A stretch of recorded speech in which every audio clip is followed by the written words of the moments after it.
हम लोग श्रीमद् भागवतम के तीसरे स्कंद के 15वें अध्याय के 18 और 19 श्लोक को पढ़ेंगे। देखिए, 17वें में आपने सुना था कि भगवान जो वैमानिक है वहाँ पे सुना था इस प्रकार से, वैमानिकः सललनाश्चरितानि शश्वत् गायन्ति यत्र शमलक्षपणानि भर्तुः अंतर्जलेनु विकसन मधुमाधवीनाम गंधे न खंडित धियोप्यनिलम क्षिपंतः।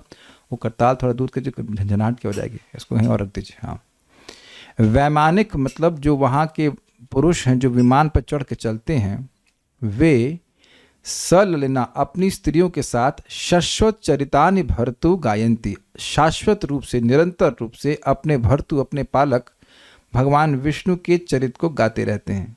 कहाँ? यत्र, इस वैकुंठ में। कैसे चरित हैं? तो कह रहे हैं शमल क्षपणानि, लोगों के कलमश को नाश करने वाले। वैकुंठ के लोगों का कोई कलमश नहीं है, तो उनका जो विरह जनित ताप है उसको नष्ट करने वाले हैं। और इस बीच में अंतर्जलेनु विकसन, जो जल में विकसित मधु से युक्त माधवी के लताओं के पुष्प हैं, उसकी गंध के द्वारा, गंधे ना खंडित, उसकी गंध के द्वारा उनकी धिया कुछ क्षण के लिए खंडित हो जाती है। भगवान के यश से उनका ध्यान भंग होता है। होने पर भी अनिलम क्षिपंतम, उस वायु को जो उस गंध को लेने वाली है उसको वह तिरस्कार करते हैं। अब यहाँ पर बड़ी सुंदर बात आ रही है। यहाँ पर वैकुंठ के वनों में विद्यमान जो पक्षी हैं, कहा जा रहा है कि वैमानिकों की तो बात क्या कहना, जो पक्षी है वह भी निर्मत्सर हैं। निर्मत्सर मतलब दूसरे के उत्कर्ष को सहन ना कर पाना, उसको मात्सरता कहते हैं। पर उत्कर्ष असहनम इति मात्सर्यम तद रहितम, जो उस भावना से रहित है, दूसरे के उत्कर्ष को देख करके प्रसन्न होता है, उसको निर्मत्सर कहते हैं। तो होता क्या है कि जब आप जानते हैं कि कोई वन है तो उसमें पक्षी कलरव करते रहते हैं। कौवा अपनी भाषा में बोल रहा है, हंस अपनी भाषा में बोल रहा है, बोले जा रहा है। लेकिन कदाचित वह भृंगराज को, भृंग समझते भौरे को कोई राजा है, उसको कुछ आवाज करते हुए देखते हैं। तो उनको ऐसा लगता है कि ये हरि कथा गा रहा है, और सब लोग शांत भाव से कुछ क्षणों के लिए अपने शांत हो जाते हैं और अपने कीर्तन को रोक देते हैं। वो जो बोल रहे होते हैं उसको रोक देते हैं और भौरे के गुंजार को सुनने लगते हैं, क्योंकि हरि कथा सुनने के लिए वो उत्सुक हैं। उनको ये नहीं रहता कि भौरा क्या है, भौरा हमारे सामने क्या बोलेगा। मेरे पीछे बोलिए। पारावतान्य भृत सारस चक्रवाका दात्यूह हंस शुक तित्तिरिबर्हिणाम यः। पारावतान्य भृत सारस चक्रवाक दात्यूह हंस शुक तित्तिरिबर्हिणाम यः। कोलाहलो विरमते चिरमात्रमुच्चैर भृंगाधिपे हरिकथामिव गायमाने। कोलाहलो विरमते चिरमात्रमुच्चैर भृंगाधिपे हरिकथामिव गायमाने। पारावतान्य भृत सारस चक्रवाका दात्यूह हंस शुक तित्तिरिबर्हिणाम यः। पारावतान्य भृत सारस चक्रवाक दात्यूह हंस शुक तित्तिरिबर्हिणाम यः। कोलाहलो विरमते चिरमात्रमुच्चैर भृंगाधिपे हरिकथामिव गायमाने। कोलाहलो विरमते चिरमात्रमुच्चैर भृंगाधिपे हरिकथामिव गायमाने। आप लोगों को आवाज स्पष्ट सुनाई पड़ रही है? कह रहे कुछ भक्त कह रहे कम है, ठीक है ना? ओके। पारावतान्य भृत सारस चक्रवाका दात्यूह हंस शुक तित्तिरिबर्हिणाम यः। पारावतान्य भृत सारस चक्रवाक दात्यूह हंस शुक तित्तिरिबर्हिणाम यः। कोलाहलो विरमते चिरमात्रमुच्चैर भृंगाधिपे हरिकथामिव गायमाने। कोलाहलो विरमते चिरमात्रमुच्चैर भृंगाधिपे हरिकथामिव गायमाने। बोलिए। पारावतान्यभृत सारस चक्रवाक दात्यूह हंस शुक तित्तिरबर्हिणाम्यः। पारावतान्यभृत सारस चक्रवाका दात्यूह हंस शुक तित्तिरिबर्हिणाम यः। कोलाहलो विरमते चिरमात्रमुच्चैर्भृङ्गाधिपे हरिकथाम् इव गायमाने। कोलाहलो विरमते चिरमात्रमुच्चैर्भृङ्गाधिपे हरिकथामिव गायमाने। जब भंवरों का राजा भगवान की महिमा का गायन करते हुए उच्च स्वर से गुनगुनाता है तो कबूतर, कोयल, सारस, चक्रवाक, हंस, तोता, तीतर तथा मोर का शोर अस्थायी रूप से बंद पड़ जाता है।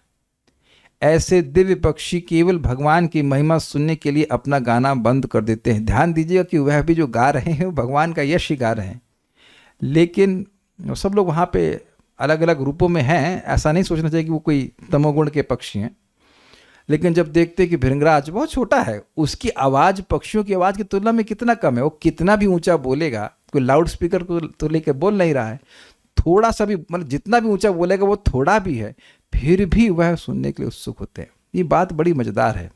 बात समझने की ये है, वास्तविक रूप से कथा की रुचि का मतलब है कि कोई भी व्यक्ति कृष्ण कथा बोल रहा है तो उसमें रुचि हो।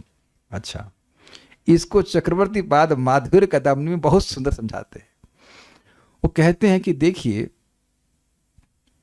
जब किसी को भूख लगती है तो वो पूछता है कि क्या खाना बना है, वेदवादिनी बताइए।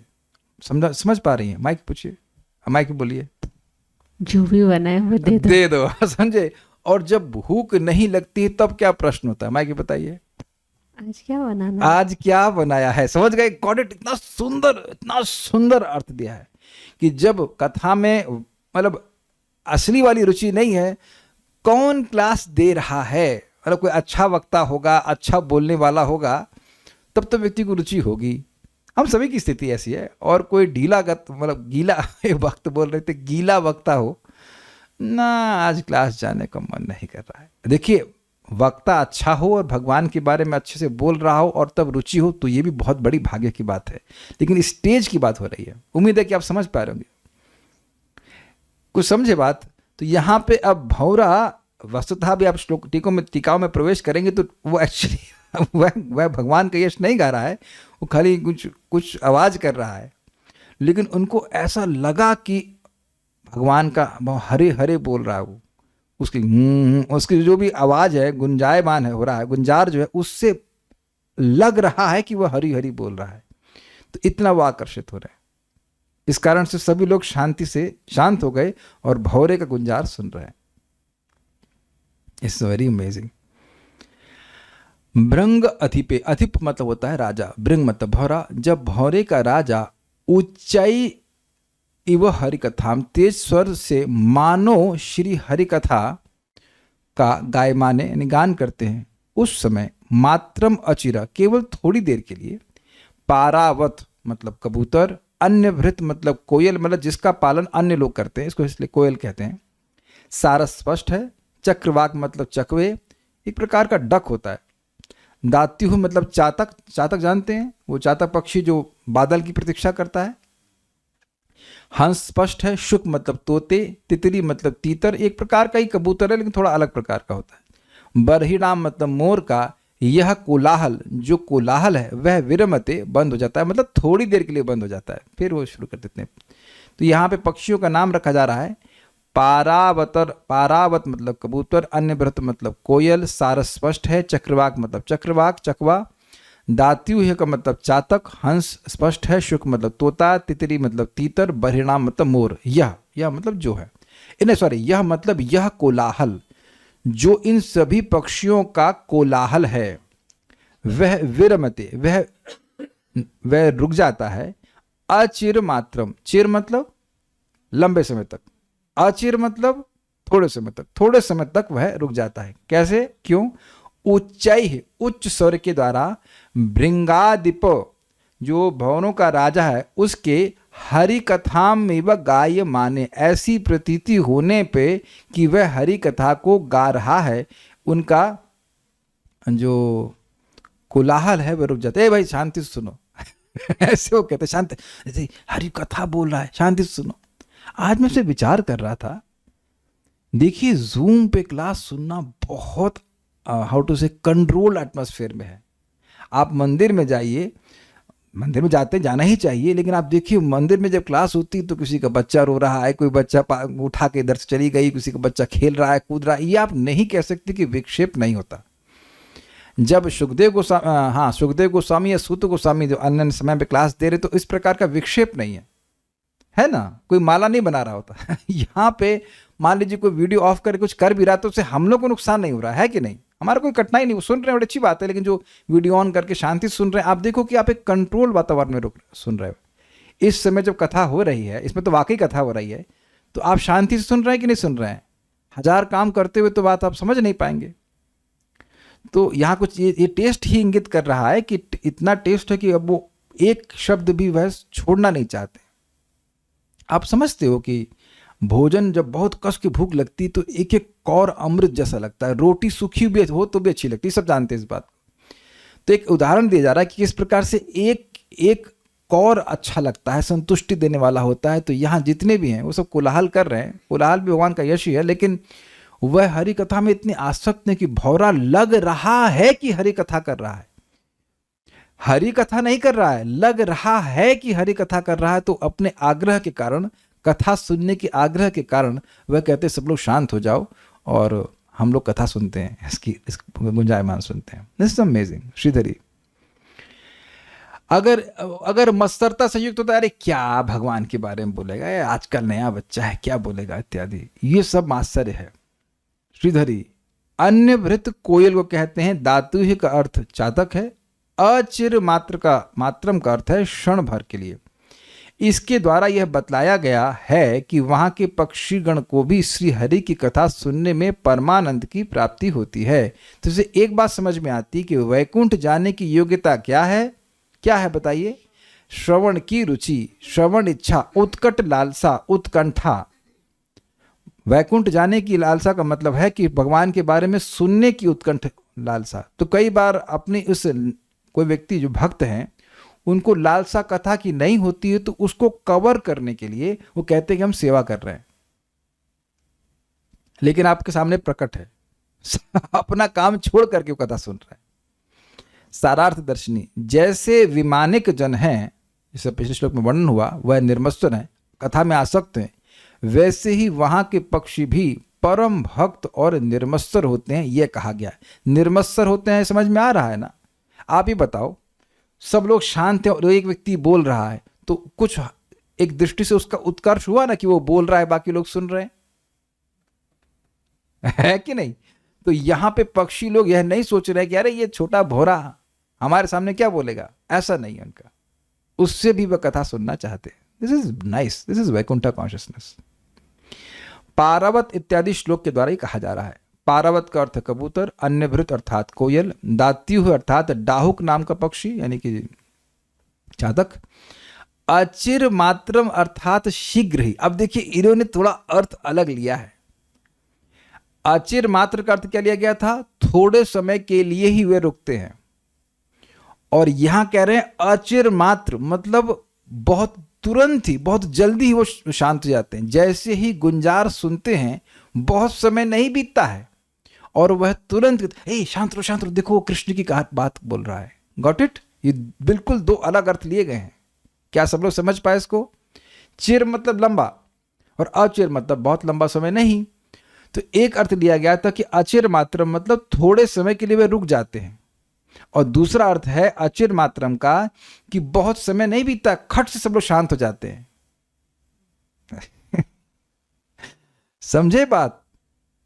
ये नहीं कि पूरी क्लास हो गई और वक्ता बोले जा रहा है शांत हो जाओ, शांत हो जाओ, ऐसा नहीं है। कथा सुनने के लिए इतने आग्रही हैं कि तुरंत सब शांत हो गए, अर्थात शीघ्र ही। हे अभी हरि कथा प्रारंभ हो रही है ये भाव है। इसलिए हम सब निशब्द होकर स्थिर भाव से इसे सुनेंगे, इस कारण पक्षियों का कलरव भी शांत हो जाता है। ब्रिलियंट। अब आप कहेंगे ब्रिलियंट क्यों? आप कल सुबह जब वॉक के लिए जाइए और कहीं ऐसे क्षेत्र में चले जाइए जहाँ पे पक्षी होते हैं, जैसे कि पार्क, वहाँ एक पक्षी को आप चुप करा दीजिए। समझ गए कितना कठिन कार्य है? क्या एक पक्षी जो काव काव काव काव कर रहा है, या आप शाम के समय सोचिए, जब शाम के समय पक्षी प्राय कलरव कर रहे होते हैं, कौवों का झुंड है, झुंड पे झुंड है, हंस है, और भी हंस तो खैर नहीं दिखते हैं, लेकिन अन्य जो पक्षी दिख रहे हैं वो काव काव काव काव करते हैं, या जो भी अपनी भाषा में बोल रहे हैं, क्या उनमें से एक को भी आप रोक सकते हो? तो उत्तर बड़ा स्पष्ट है, एक को नहीं रोक सकते। और यहाँ एक भौरा गुंजायमान कर रहा है, गुंजार कर रहा है, उससे सारे के सारे शांत हो गए। इसका मतलब कृष्ण कथा में रुचि है। देखिए एक बात ये देखी गई है कि जब वक्ता भगवान के बारे में बोल रहे हैं और सुनने वालों की रुचि होती है, तब अन्य लोग जिनकी इसमें रुचि नहीं है वो विक्षेप करते हैं, तो बहुत क्रोध होता है। तो वो चाहते हैं कि सब लोग शांति से भगवान के बारे में सुने। तो पक्षियों की ऐसी कथा में रुचि है। देखिए ये सब पक्षी कोई सामान्य पक्षी नहीं, मैं फिर रिपीट कर दे रहा हूं, नहीं तो ऐसी रुचि पक्षियों की नहीं हो सकती है। तो प्रश्न होगा कब चुप हो जाते हैं, कब ये हरि कथा होती? तो उस पर कहते हैं भृंगादिपे, भगवान की वनमाला का अधिकारी कोई मुख्य भौरा। ये भृंगादिप का मतलब हुआ भौरों का राजा। तो आप समझ सकते हैं कि भगवान के वक्षस्थल पर बहुत सुंदर वनमाला होती है और उस पर एक विशेष भौरा मंडराता है। तो वह जब हरि कथा में, वह हरि कथा के समान ही गुणाक्षर न्याय से कुछ गाने लगता है, अर्थात हरे हरे इस प्रकार अपने पक्ष का शब्द करने लगता है, मतलब अपने पक्ष का शब्द करने लगता है, मतलब जैसा वो बोलता है तो जो गुंजार कर रहा है उससे ऐसा भ्रांति, ऐसा भ्रम होता है कि वो हरे हरे बोल रहा है। अब गुणाक्षर न्याय क्या है? गुणाक्षर न्याय यह है कि लकड़ी में घुन लगकर उसमें छेद कर देता है। लकड़ी में घुन लगकर, घुन कीड़ा होता है ना, वो लगकर लकड़ी में छेद कर देता है, और उससे गिरने वाली घुन जब मिलकर आकृति बनाती है तो संयोगवश कभी कभी अक्षर जैसी आकृति बन जाती है। उसी प्रकार यहाँ भृंग के पक्ष ध्वनि में कभी कभी हरे हरे जैसा शब्द प्रकट होता है, जिसे हरि कथा का गायन कहा गया है। समझे बात? अरे अपने पक्ष का शब्द समझे आप? मैं आप समझ पाया पक्ष का मतलब? अभी तक मैं साइड समझ रहा था। पक्ष का मतलब उसके क्या कहेंगे उसको? पंख। हाँ, पंख भी तो होता है। इस प्रकार अपने पक्ष का शब्द करने लगता है, मतलब अपने पंखों का शब्द करता है। वो एक्चुअली हम लोग अभी तक मिस्टेक कर रहे हैं, मैं मिस्टेक कर रहा हूँ। अभी तक मैं सोच रहा हूँ कि ये जो भौरे का गुंजार है वह उसकी मुख से प्रकट होता है। If I am not wrong, ये उसके पंखों से प्रकट होता है। साइंटिस्ट प्रभु सत्यापित कर रहे हैं, हम बायोलॉजी नहीं पढ़े, कोई बायोलॉजी का स्टूडेंट तो बताइएगा। इससे तो यही प्रतीत हो रहा है। हाँ, एक और साइंटिस्ट है, कौटिल्य प्रभु, बताइए, रिसर्च कीजिए। भौरे का गुंजार कहाँ से प्रकट होता है? मुख से होता है। कि आई अंडरस्टैंड कि वह उसके पंखों से प्रकट होता है। वाइब्रेशन बहुत तीव्र होता है, उसी से होता है। तो पॉइंट ये है कि उसके जो पंख हैं उससे जो आवाज निकली वो गुणाक्षर न्याय से ऐसा लग रहा है कि हरे हरे बोल रहा है। एक भक्त बता रहे हैं विंग से, ठीक है। बेसिकली कहने का मतलब है बाई चांस घुन लग जा रही है और घुन से वो पाउडर गिर रहा है, तो वो पाउडर गिर करके कहीं कोई अक्षर बना दिया, तो क्या घुन वहां पे कुछ अक्षर लिखने के लिए है? नहीं।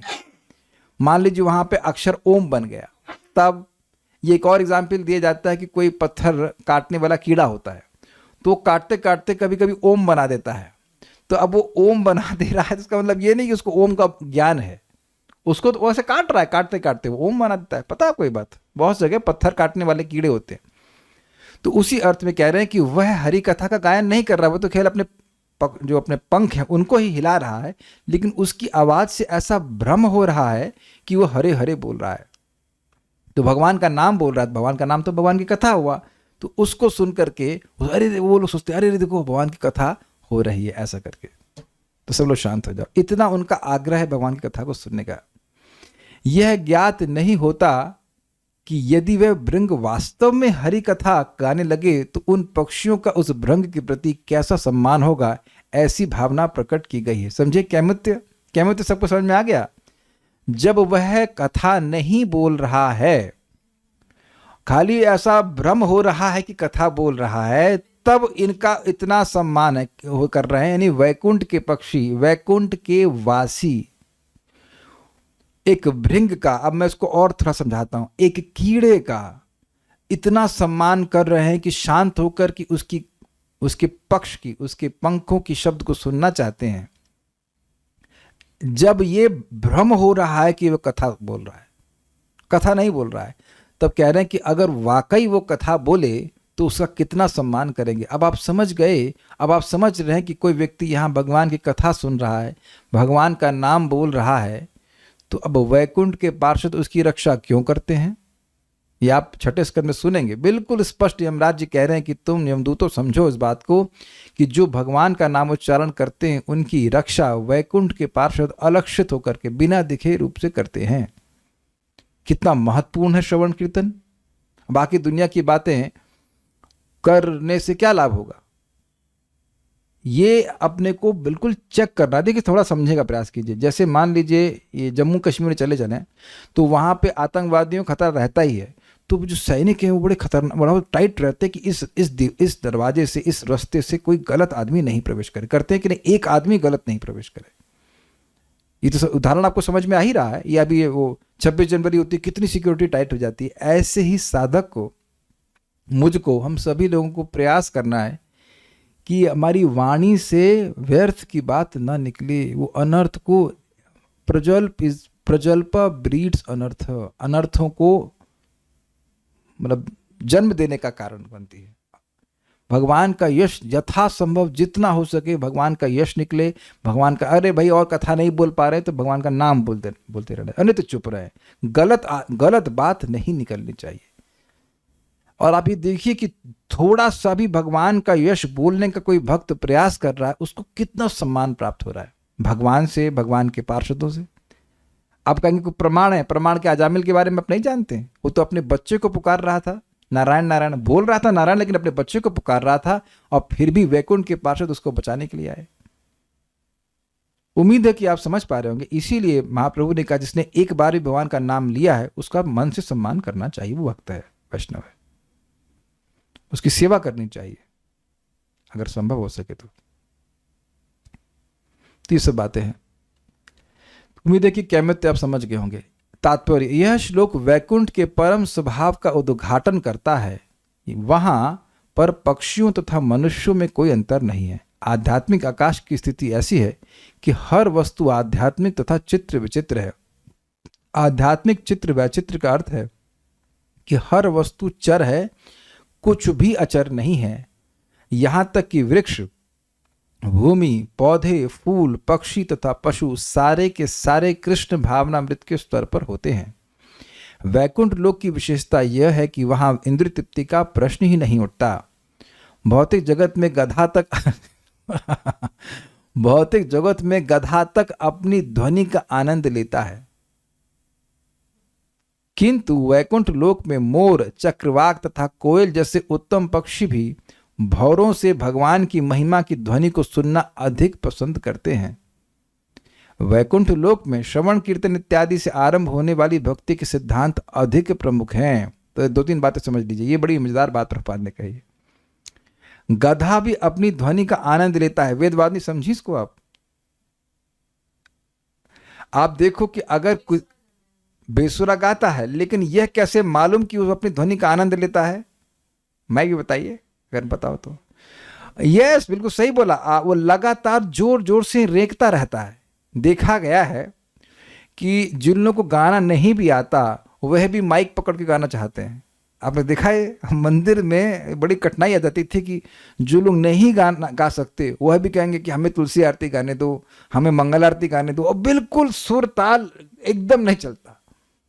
लेकिन अब अद्भुत माया है कि व्यक्ति को लगता है कि मैं बहुत अच्छा गा रहा हूं, तभी तो वो बार बार उसको बोलता है कि मैं माइक पे गाऊंगा। तो ये एक इंटरेस्टिंग बात है कि गधे को भी अपनी आवाज अच्छी लगती है। अब प्रभुपाद ने गधे को भी कहने का क्या मतलब है?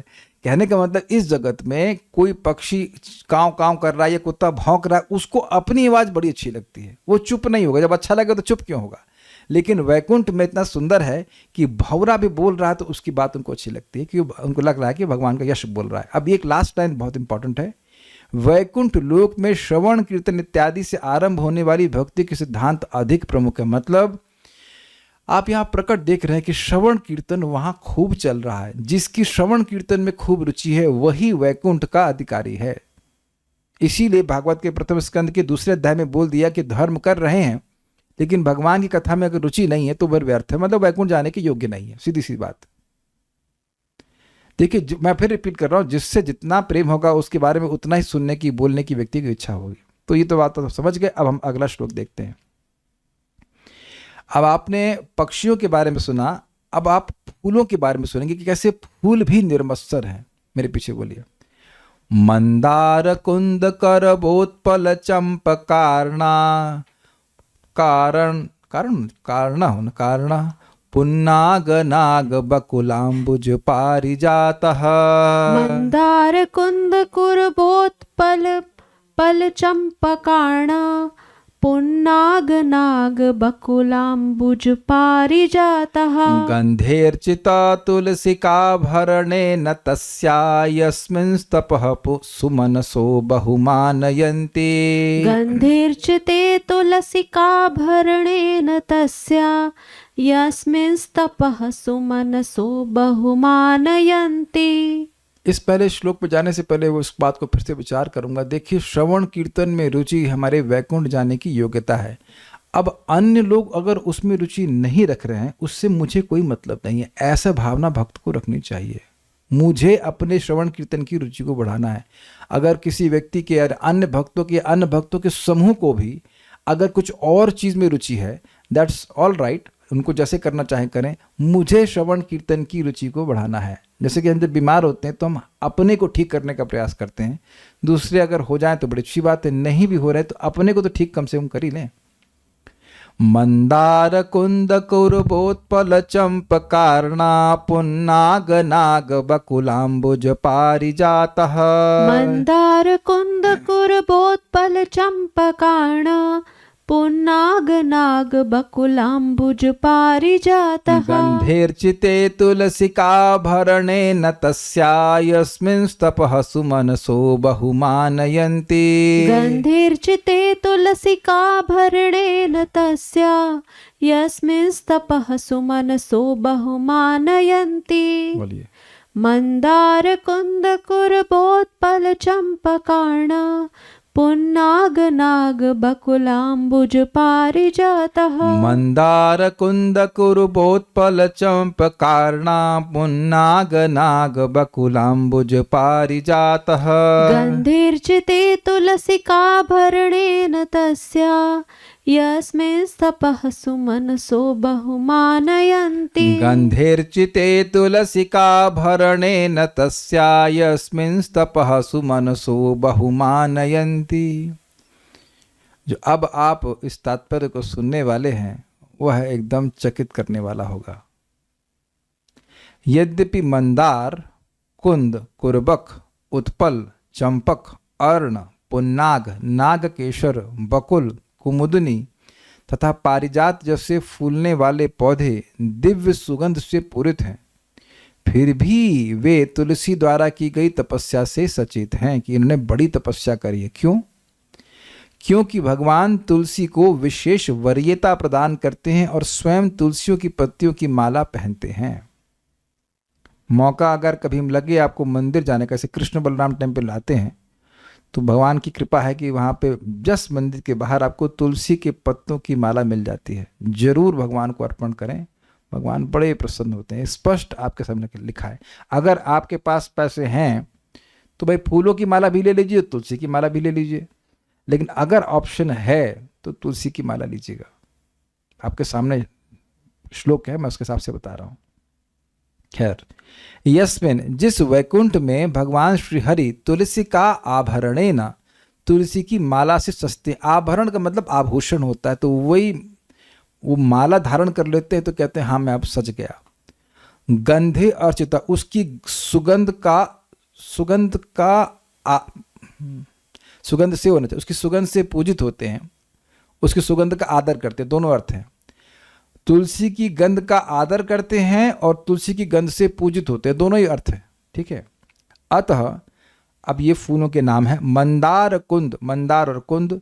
कुरब उत्पल, कुर्बक और कमलिनी, कमलिनी मतलब वह कमल जो रात्रि में उगता है। चंपक अर्ण, चंपा और अर्ण। पुन्नाग मतलब पुन्नाग, नाग मतलब नागकेसर। बकुल, बकुल तो सुना होगा, बकुल का पेड़। अंबुज मतलब कमल। और पारिजातः, पारिजात आदि सब फूलों के नाम हैं। सुमनसः, अच्छे मन वाले, वैकुंठ मन वाले पुष्प।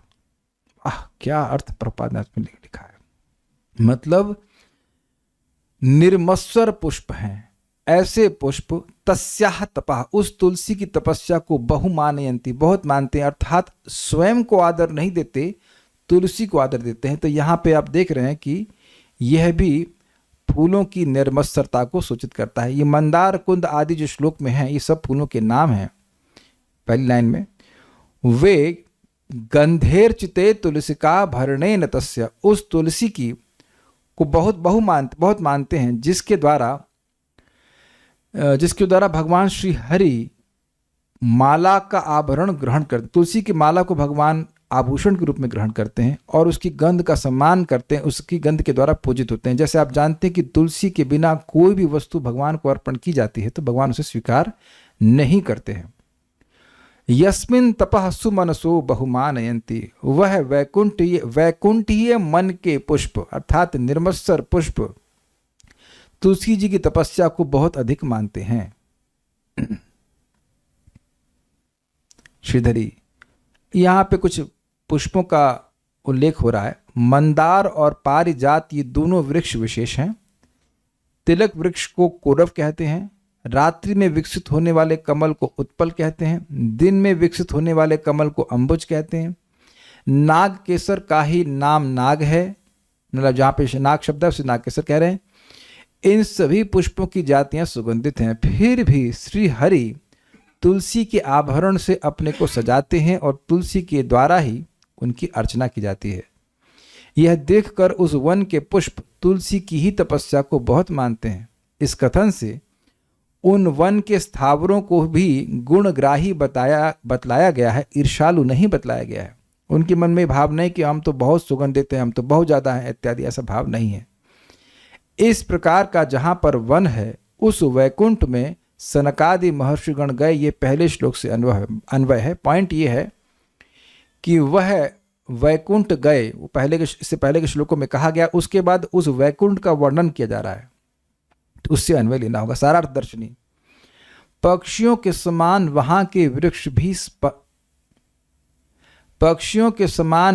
वृक्ष भी स्पर्धा और असूया से रहित परम भक्त ही हैं, ऐसा कहा गया है मंदार कुंद आदि श्लोक में।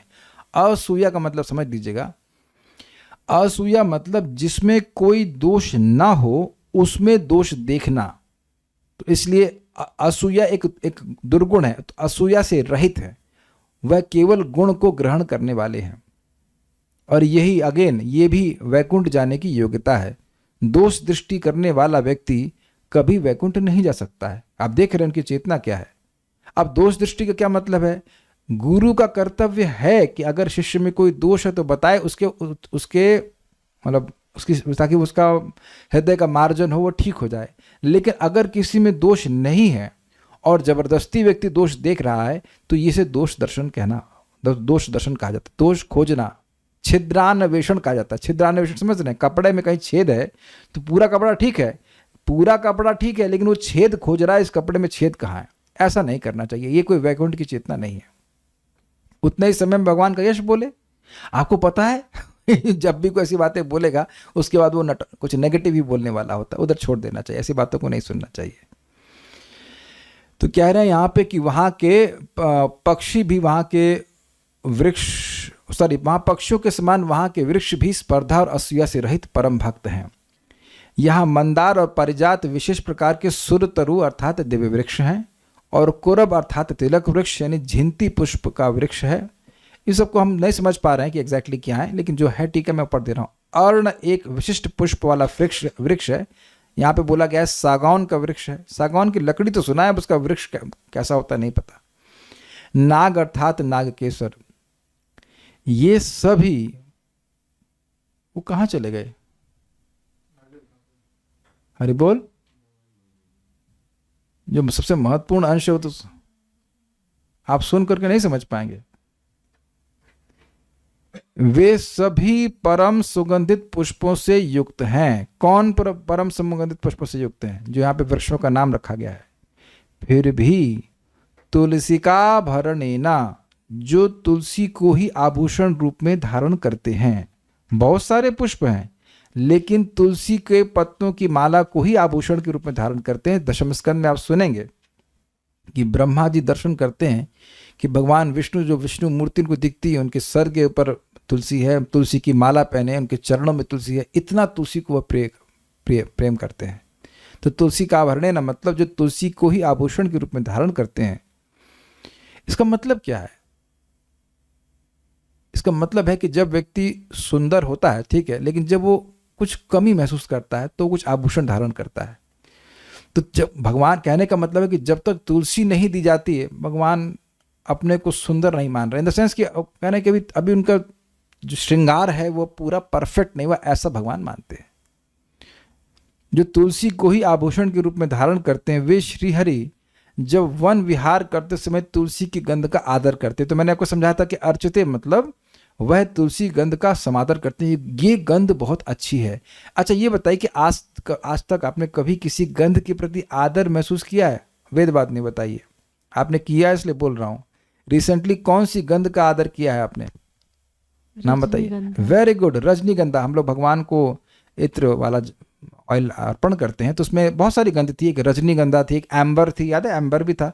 तो बहुत अच्छी है। तो वो अर्चिते का मतलब है कि भगवान के मन में भावना की तुलसी की गंध तो बहुत अच्छी है, वेरी नाइस, ये बहुत अच्छी है, इस प्रकार से भावना है, आदर करते हैं। मतलब सारे फूलों की गंध एक तरफ और तुलसी की गंध पे विशेष भगवान आदर करते हैं। तब यस्मिन अर्थात जिस वन में, मतलब भगवान उस वन में विहार कर रहे हैं, तुलसी की गंध को आदर करते हैं। तब यस्मिन अर्थात जिस वन में, जिस वैकुंठ के वन में क्या होता है अहो हे तुलसी तुम धन्य हो, ऐसे कहकर वे उसी तुलसी की तपस्या को अत्यधिक सम्मान देते हैं, परंतु स्वयं को नहीं। समझे बात? यस्मिन मतलब वैकुंठ का वन है, वहां भगवान विहार कर रहे हैं और उसमें उन्होंने तुलसी की माला को धारण किया हुआ है आभूषण के रूप में। उसकी सुगंध को तुलसी की सुगंध को वह आदर दे रहे हैं। तो उस समय जब भगवान इस प्रकार से विहार कर रहे हैं तो अन्य वृक्ष देख रहे हैं ना। आप समझ पा रहे हैं वैकुंठ पहुंच गए कि नहीं पहुंच गए? मन से तो पहुंचे नहीं पहुंचे। वैकुंठ का वन है, भगवान विष्णु विहार कर रहे हैं, तुलसी की माला को पहने हुए और उसकी गंध को अत्यधिक सम्मान दे रहे हैं। तो अन्य वृक्ष तुलसी की तपस्या को बहुत मान रहे हैं, अपने को कुछ नहीं मान रहे हैं, क्योंकि भगवान से ऐसा आदर तुलसी देवी को प्राप्त हुआ है। ठीक है। इससे यदि हम तुलसी की तपस्या को जान लें तो हम भी यहाँ से भारत भूमि में जाकर वही तपस्या अपनाते, ऐसा उनका मनोभाव ध्वनित हो रहा है। ध्वनित का मतलब होता है अर्थ प्रकट नहीं सुनाई दिख रहा है आपको, लेकिन एक ध्वनित अर्थ है, मतलब हिडन मीनिंग, यस कह सकते हैं। कुछ समझे? तुलसी देवी की तपस्या को बहुत मानते हैं, कहने का मतलब यह है कि वह, इसे अर्थ ध्वनित हो रहा है कि काश हमको भी भारत भूमि, हमको ये पता चल जाता कि इन्हें क्या तपस्या करी है जिसकी वजह से भगवान को ऐसा आदर दे रहे हैं, तो हम भी भारत भूमि, सुनाई पड़ गया? भारत भूमि में जाकर वही तपस्या करते ताकि भगवान से हमको भी ऐसा प्रेम और आदर प्राप्त हो जाता। आप लोग कहाँ बैठे सुन रहे हैं? और बाकी हाईलाइट किया हुआ तो पढ़ ही लिया होगा आपने। ऐसा उनका मनोभाव ध्वनित हो रहा है और वैकुंठवासी भी भारत भूमि में जन्म लेना पसंद करते हैं। इससे यह भी ध्वनित होता है कि भारत भूमि की श्रेष्ठता वैकुंठ से भी अधिक है। हाँ, वैकुंठवासी तो भगवान के पार्षद हैं, लेकिन आपके सामने लिखा हुआ है। देखिए एक इंटरेस्टिंग बात है कि भारत भूमि में भगवान की भक्ति करके व्यक्ति न सिर्फ वैकुंठ बल्कि गोलोक की प्राप्ति भी कर सकता है। अब एक भक्त कह रहे हैं कि तुलसी देवी कौन सी तपस्या की है जब वैकुंठ के लोगों को नहीं पता तो हमें क्या पता? हमें क्या पता? तपस्या तो करी है वो, ऐसे तो भगवान की नित्य पार्षदा है वो। तवैव मूर्ति तुलसी निर्लोके वंदे न वृंदे नमुस्त चरनार विंदम। श्रीला विश्वनाथ चक्रवर्ती ठाकुर जी ने वृंदा देवी अष्टकम में लिखा है, वृंदा देवी जो गोलोक में है उनकी ही मूर्ति तुलसी के रूप में इस जगत में है। तो तुलसी जी का ध्यान रखना चाहिए। अभी प्रभुपाद उसके बारे में बताएंगे। लेकिन हम जो बात पर फोकस करना चाह रहे हैं वो ये है कि अपने भाग्य को हमें सराहना चाहिए। भारत भूमि विशेष है, इस हम के सामने प्रकट है। यद्यपि ये नश्वर है लेकिन फिर भी विशेष है। इस बात को हमने प्रथम स्कंद में सुना था, वहां बताया कि पृथ्वी विशेष है क्योंकि भगवान यहां पर चले हैं, भगवान श्री कृष्ण यहां पर चले हैं, तो उसको वहां देख लेना पड़ेगा। लेकिन अभी एक बात बड़ी स्पष्ट है, यहाँ पे ध्वनित अर्थ आ रहा है कि ये इसलिए श्रेष्ठ है क्योंकि ये गोलोक की प्राप्ति भी कराने वाली है। यहाँ पे व्यक्ति तपस्या कर सकता है, वैकुंठ में आप तपस्या नहीं कर सकते। क्या तपस्या करेंगे वहां पे? You are perfected already. हम तो यही समझ पा रहे हैं, लेकिन ये सुन करके बड़ा अद्भुत लगा था। इसलिए भक्त को अपने शास्त्र सुन करके कुछ अंदाज लगाना चाहिए कि कितना बड़ा भाग्य है, और किसी भी परिस्थिति में भगवान की भक्ति को करने को ही प्राथमिकता देनी चाहिए, वही महत्वपूर्ण है। और उसमें सर्वश्रेष्ठ तपस्या क्या है? हरे कृष्णा कृष्णा कृष्णा हरे हरे, हरे राम राम राम हरे हरे। भगवान के नाम को सुनना, बोलना और भगवान की कथा को बोलना सुनना, ये प्रमुख तपस्या है। ठीक है। बहुमानयंती अर्थात वे अत्यधिक सम्मान देते हैं परंतु ईर्ष्या नहीं करते हैं, क्योंकि सुमनसा इसका अर्थ है शुद्ध चित्त वाले, या यहां पर अर्थ है पुष्प वाले वृक्ष। मतलब सुमनसा, सुमनसः, सुमन का मतलब क्या होता है? पुष्प।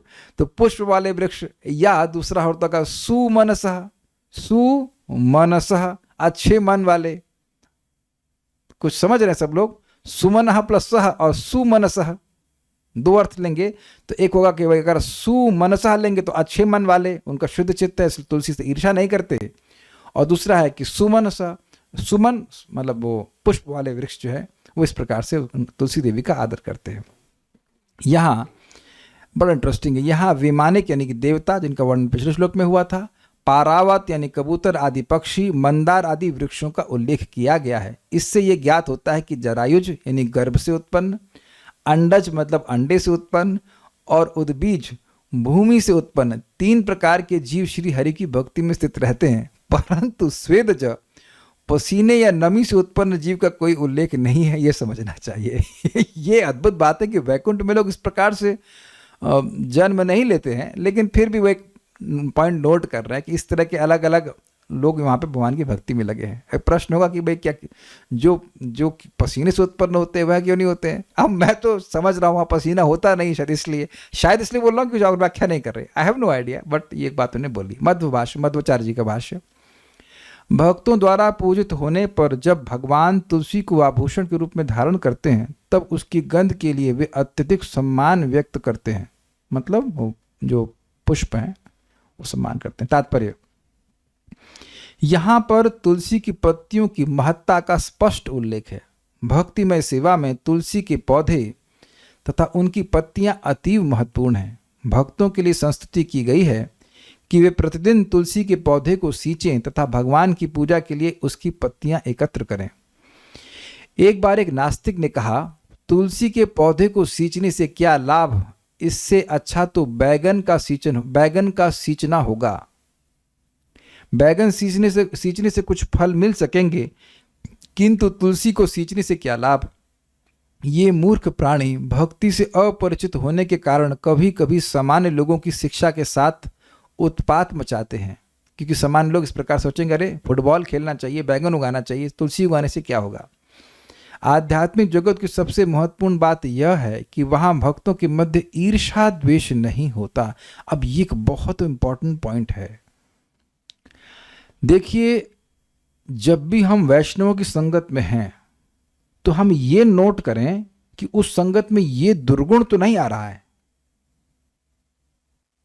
कहीं पे भी है, ठीक है, इस्कॉन के भी बहुत बड़े सेंटर हैं, बहुत सारे सेंटर, बड़े अच्छे सेंटर भी हैं, तो अगर ये देखे कि वहां पे आप जा रहे हैं और ईर्षा द्वेष आपको प्राप्त हो रहा है, तो अब वहां आप भक्तों की संगति नहीं कर रहे हैं। Be very careful on that. अगर कोई भक्त आकर के बोल रहा है उसने ऐसा कर दिया, इसने ऐसा कर दिया, उसने ऐसा कर दिया, उसका पतन हो गया, देखो उसका ऐसा हो गया, तो अब आप वैष्णव संगति नहीं है, आप वैकुंठ के वातावरण में नहीं है। वैकुंठ का वातावरण मतलब भगवान का यश बोला जाना चाहिए।